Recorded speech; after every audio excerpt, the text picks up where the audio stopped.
ನಾನು ಹಾಡಲ್ಲ. ನಿಂತ್ಕೊಳ್ಳೆ. ಎಲ್ಲಿಗೆ ತಗೊಂಡು ಹೋಗ್ತಾ ಇದೀಯಾ? ಅಮ್ಮ, ನಮ್ಮ ಮನೆಗೆ ತಗೊಂಡು ಹೋಗ್ತಿದ್ದೀನಿ. ಚಾವಣಿ ಎಲ್ಲ ಕಿತ್ತೋಗ್ಬಿಟ್ಟಿದೆ ಅಮ್ಮ, ಅದಕ್ಕೆ. ಅಮ್ಮ ಅಮ್ಮ ಅಮ್ಮ ಅಮ್ಮ, ಯಾರಪ್ಪನ ಆಸ್ತಿ ಅಂತ ಎತ್ಕೊಂಡು ಹೋಗ್ತಾ ಇದೀಯಾ? ಲೋ ಆರ, ಏನೇ ಕೆಲಸ ಮಾಡಕ್ ಬಂದು ಕಳ್ತನ ಮಾಡ್ತೀಯಾ? ನೀನು ಸಾಯಿಸ್ಬಿಡ್ತೀನಿ. ಒಂದು ಹೆಂಗಸಿನ ಮೇಲೆ ಕೈ ಮಾಡ್ತೀಯಲ್ಲ, ನಾಚಿಕೆ ಆಗಲ್ವ ನಿಂಗೆ?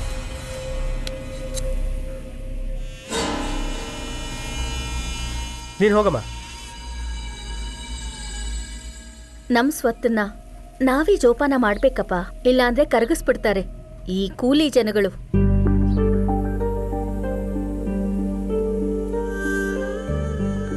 ಯಜಮಾನ್ರೆ ನಮಸ್ಕಾರ. ಯಜಮಾನ್ರೆ. ಲಕ್ಷ್ಮಿ ಬಾಯಿಲಿ. ನಿನಗೆ ಗರಿ ಬೇಕು ಅಂದ್ರೆ ನನ್ನ ಹತ್ರ ಕೇಳಬೇಕು, ಅದು ಬಿಟ್ಟು ನೀನೇ ಎತ್ಕೊಂಡು ಬಂದ್ಬಿಟ್ರೆ ಸುಮ್ಮನೆ ಬಿಟ್ಬಿಡ್ತಾರಾ? ನಿನಗೆ ಎಷ್ಟು ಬೇಕೋ ಅಷ್ಟು ತಂದಿದ್ದೀನಿ, ಇನ್ನೂ ಬೇಕು ಅಂದ್ರೆ ಕೇಳು, ನಾನು ಕಳಿಸ್ತೀನಿ. ಸಂಕೋಚ ಪಡ್ಕೋಬೇಡ. ಅಯ್ಯ, ನಾನು ಮಾಡಿದ ತಪ್ಪಾಯ್ತಯ್ಯ, ನನ್ನ ಕ್ಷಮಿಸ್ಬಿಡಿ ಅಯ್ಯ, ನಿಮ್ ಕಾಲಿಗೆ ಬೀಳ್ತೀನಿ. ಇದೆಲ್ಲ ಬೇಡ, ಇನ್ಮೇಲೆ ಈ ಥರ ಮಾಡಬೇಡ, ಸರಿನಾ? ಸರಿ ಅಯ್ಯ.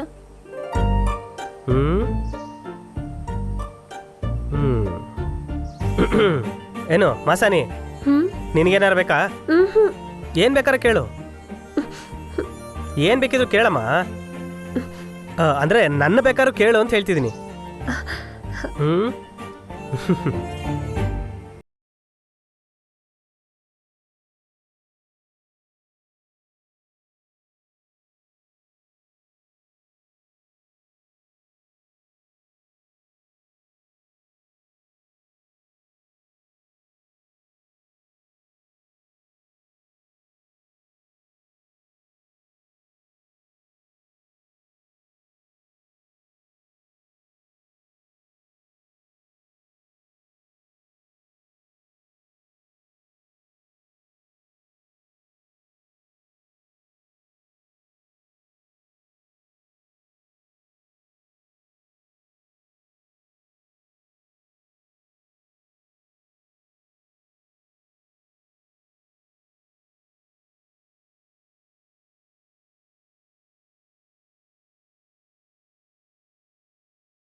ನಿಂತ್ಕೊಳ್ಳೆ.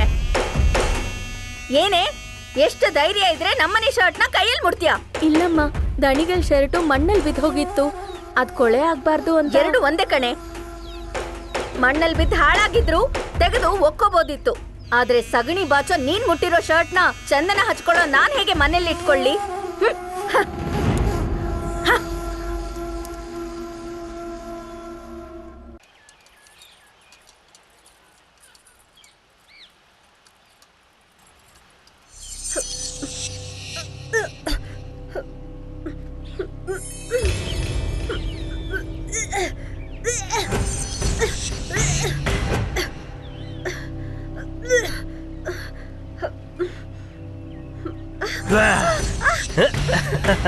ಬಿಡಿ.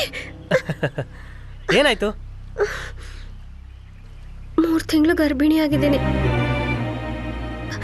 ಏನ್ ಮಾಸಾನಿ ಇದು? ಇವಾಗ ಬಂದ್ ಕಣ್ಣಲ್ಲಿ ನೀರು ಹಾಕೊಂಡು, ಇದೆಲ್ಲ ನಾನು ನೀನು ಒಂಟಿಯಾಗಿ ಹೋಗಿದ್ವಲ್ಲ, ಅವಾಗ ಯೋಚನೆ ಮಾಡ್ಬೇಕಾಗಿತ್ತು. ಇಲ್ಲೋಡು, ನಾನು ಫಾರಿನ್ಗೆ ಹೋಗಿ ಓದ್ಕೊಂಡು ಬಂದವನು, ನೀನು ಕೆಲಸದವಳು, ನಾನು ಯಜಮಾನ. ಹಾಗಾಗಿ ಇದೆಲ್ಲ ಸರಿ ಬರೋದಿಲ್ಲ. ಹೋಗಿ ಒಂದೊಳ್ಳೆ ಡಾಕ್ಟರ್ ನೋಡು, ಸರಿನಾ? ಏಯ್, ಹೀಗೆಲ್ಲ ಮಾತಾಡ್ತೀನಿ ಅಂತ ಹೆದರ್ಕೊಂಡ್ಯಾ? ನಾನು ನಿನ್ನೆ ಮದುವೆ ಆಗೋದು. ನಡೆಯುತ್ತಾ? ಖಂಡಿತ ನಡೆಯುತ್ತೆ. ನಿಮ್ಮ ಮನೇಲಿ ಒಪ್ತಾರಾ?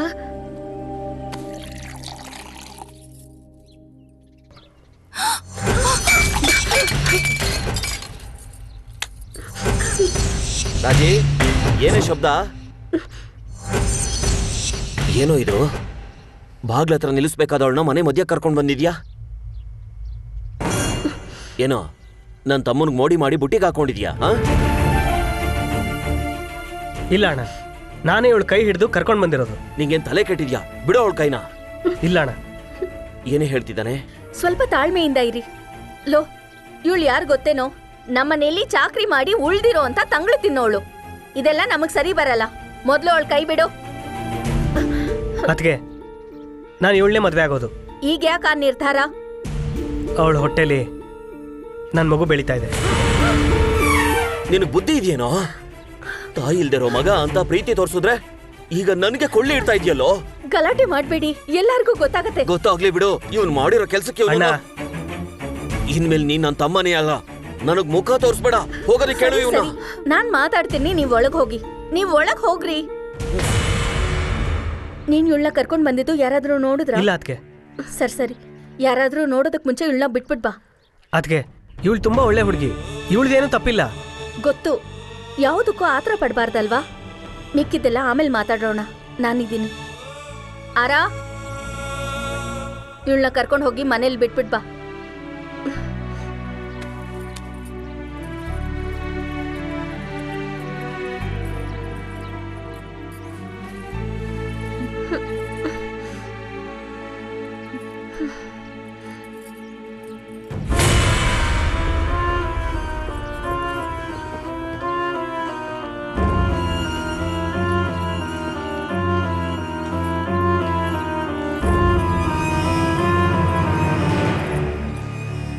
ಏನ್ರಿ ಇದು? ನಿಮ್ ತಮ್ಮ ಹೀಗೆಲ್ಲ ಮಾಡಿದಾನೆ? ಈಗ ನಾನು ಏನ್ ಮಾಡ್ಲಿ ಹೇಳು? ಅವ್ನ್ ಮಾಡಿರೋ ಕೆಲ್ಸ ಹೊರಗಡೆ ಗೊತ್ತಾದ್ರೆ ಏನಾಗತ್ತೆ ಗೊತ್ತಾ? ನಿಮ್ ಮಾನ, ಮರ್ಯಾದೆ, ಅಂತಸ್ತು, ಗೌರವ ಎಲ್ಲ ಹೋಗತ್ತೆ. ಬೀದಿಲಿ ತಲೆ ಎತ್ಕೊಂಡು ಓಡಾಡಕ್ಕಾಗಲ್ಲ. ಕುಟುಂಬದ ಮರ್ಯಾದೆ ಅಷ್ಟೇ ಅಲ್ಲ, ನಿಮಗ್ ಸಿಕ್ಕಿರೋ ಧರ್ಮಕರ್ತ ಪದವಿನೂ ಹೋಗುತ್ತೆ. ಊರವ್ರ ಮುಂದೆ ಮರ್ಯಾದೆ ಹೋಗಿ ಅವಮಾನ ಆಗಿ ಈ ಊರಲ್ಲಿ ಬದುಕಕ್ಕೆ ಆಗಲ್ಲ. ನಮ್ಮನೆ ಬಾಗ್ಲಲ್ಲಿ ನಿಂತ್ಕೊಂಡು ನನ್ ಕೈಯಲ್ಲಿ ಭಿಕ್ಷೆ ಹಾಕಿಸ್ಕೋತಾ ಇದ್ದ ಭಿಕ್ಷಕಿ ನನಗ್ ಹೊರ್ಗಿತ್ತಿ ಆದ್ರೆ ನೀವ್ ಒಪ್ಕೋತೀರಾ? ನನಗೆ ಏನ್ ಮಾಡ್ಬೇಕು ಅಂತಾನೆ ಗೊತ್ತಾಗ್ತಿಲ್ಲ ಕಣೆ. ನೀವೇನು ಮಾಡ್ಬೇಡಿ, ಎಲ್ಲ ನಾನ್ ನೋಡ್ಕೋತೀನಿ.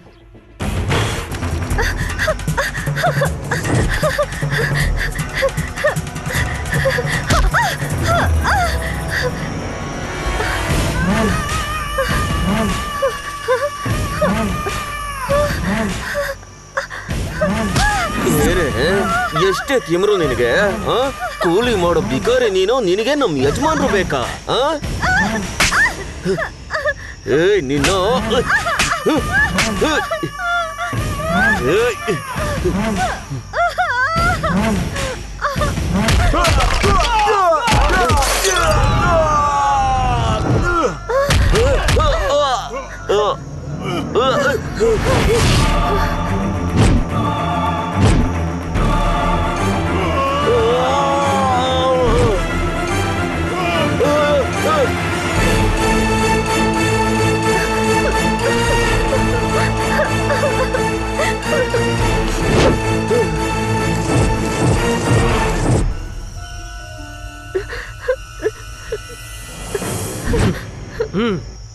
ಹೋಗೋ.